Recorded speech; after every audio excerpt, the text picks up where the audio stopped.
Brainstorming क्या होती है, आप कैसे कर सकते हो, किस तरह से आप अपने दिमाग में न्यू आइडियाज़ ला सकते हो, इस वीडियो में हम कवर करेंगे।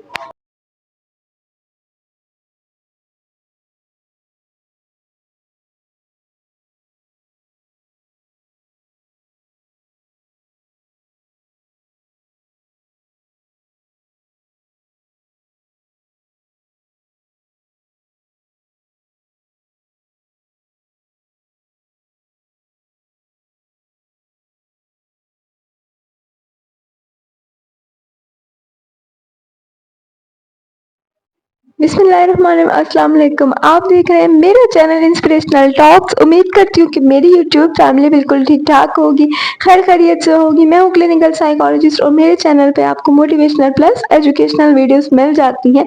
और आज हम बात करेंगे कि ब्रेनस्टॉर्मिंग क्या होता है, ये किस तरह से काम करता है और आप इसको किस तरह से एक्टिवेट करके न्यू न्यू आइडियाज़ अपने दिमाग में ला सकते हैं।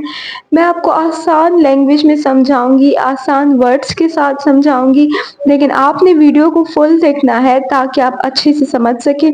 ये बहुत इम्पोर्टेंट टॉपिक है और ये टेक्निक हम तब इस्तेमाल करते हैं जब हमने कोई प्रोजेक्ट करना होता है और आज वही मैं आपको भी सिखाने जा रही हूँ और उम्मीद करती हूँ कि आपके लिए बहुत फ़ायदेमंद होगी। ब्रेन स्टॉर्मिंग का मतलब है कि आपने अपने ब्रेन को एक्टिवेट करके न्यू न्यू आइडियाज़ कैसे लाने हैं। जैसे कि आपने कोई बिज़नेस स्टार्ट करना है या आपने कोई प्रोजेक्ट करना है, इसके अलावा आपने कोई असाइनमेंट करना है या आपका कोई भी ऐसा डिसीजन है जो आप नहीं ले पा रहे, तो ये आपके माइंड में आइडियाज़ क्रिएट करता है। सबसे पहले तो आपने ये करना है कि आपको अपनी प्रॉब्लम बिल्कुल क्लियर होनी चाहिए कि ये आपकी प्रॉब्लम है, आप इस पे काम कर रहे हैं और साथ-साथ आपने खुद को टाइम देना है कि मैंने 30 मिनट्स में व 1 घंटे में या 1 दिन में इस मसले का सॉल्यूशन निकालना है। टाइम देना बहुत ज़्यादा ज़रूरी होता है। जब आप खुद को टाइम दे देते हो कि इतने टाइम तक मैंने कोई ना कोई डिसीजन लेना है, तो आपका ब्रेन एक्टिव हो जाता है। और अगर आपको ऐसा आप सोचते हैं कि नहीं अभी तो 10 डेज़ बाद मैं इस पे काम करूँगा या 1 मंथ बाद मैं इस पे काम शुरू करूँगा, तो फिर आपका जो ब्रेन है वो रिलैक्स हो जाता है और फिर आप 10 डेज़ बाद ही वही डिसीजन लेते हैं। अब मैं आपको कुछ ईज़ी ब्रेन हैक्स बताने लगी हूँ, जो बहुत आसान है, आप भी कर सकते हो, कोई भी कर सकता है, लेकिन इससे फ़ायदा आपको बहुत होने वाला है। नंबर 1, जहाँ आप बैठे हैं ना, उस जगह से आप निकल के दूसरी जगह पे चले जाएँ। हो सकता है कि जिस रूम में आप बैठे हो, जिस तरह के एनवायरनमेंट में आप बैठे हो, आपको वहाँ कोई आइडिया ही ना आए। हो सकता है वहाँ पे आप कोई अच्छा डिसीजन ही ना ले सको। तो इसलिए इम्पोर्टेंट ये है कि आप निकल जाएँ, दूसरे रूम में शिफ्ट हो जाएँ, कहीं और चले जाएँ, किसी और जगह पे बैठ के मीटिंग कर लें। ये तो हो गया आपका फर्स्ट रूल। इसके बाद आपने सेकंड रूल अप्लाई करना है जिसे बोलते हैं 5 मैडनेस रूल। यानी कि आपके माइंड में जितने भी आइडियाज़ आए हुए हैं, जो अच्छे हैं, बुरे हैं, एवरेज हैं, नॉर्मल हैं, गुड, बैड जैसे भी हैं, सब आपने नोट डाउन कर लेने हैं। सारे के सारे आप बैठ के लिख लें।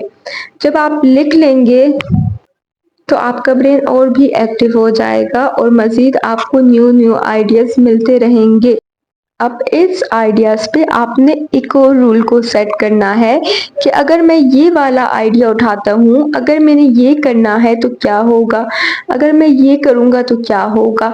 उन आइडियाज़ में से मान लेते हैं कि आपने 10 आइडियाज़ लिखे हैं, उनमें से 3-4 आप उठाएँ जो आपको सही लगते हैं, तो उस पे भी आप क्वेश्चन मार्क लगा दें कि इसके बाद क्या होगा? अच्छा मैं इस प्लानिंग के साथ चलता हूँ, फिर क्या रिज़ल्ट आएँगे? ऐसे। जब आप क्वेश्चन मार्क लगा देते हो ना, तो मज़ीद आपको और भी चीज़ें समझ आने लग जाती हैं और भी चीज़ें आपको क्लियर हो जाती हैं और आप अपना डिसीजन बेहतर तरीके से ले सकते हैं। लेकिन यहाँ पे लास्ट में मैं आपको एक एडवाइस ज़रूर दूँगी कि आप अपने जैसे लोगों के साथ बैठ के कोई डिसीजन ना लें। आपने उन लोगों के साथ बैठ के मीटिंग करनी है कि जो आपसे थोड़ा अलग सोचते हैं, उनकी थिंकिंग और आपकी थिंकिंग अपोज़िट हो। उस इंसान के साथ आपको ज़्यादा अच्छे से आप फैसला कर सकते हैं। वो जो बात आपको करेगा, जो अपना आइडिया आपके आगे रखेगा, आप उस पे भी सोच सकते हैं और आपके जो अपने आइडियाज़ हैं, आप उन पे भी काम कर सकते हैं। फिर उन सब में से जो आपको बेस्ट लगता है, सबसे अच्छा लगता है और जिसके ज़्यादा फ्यूचर में आपको फ़ायदे होने वाले हैं, फिर आपने वही काम करना है। तो गाइज़ मैं उम्मीद करती हूँ कि वीडियो आपको अच्छी लगी होगी। थैंक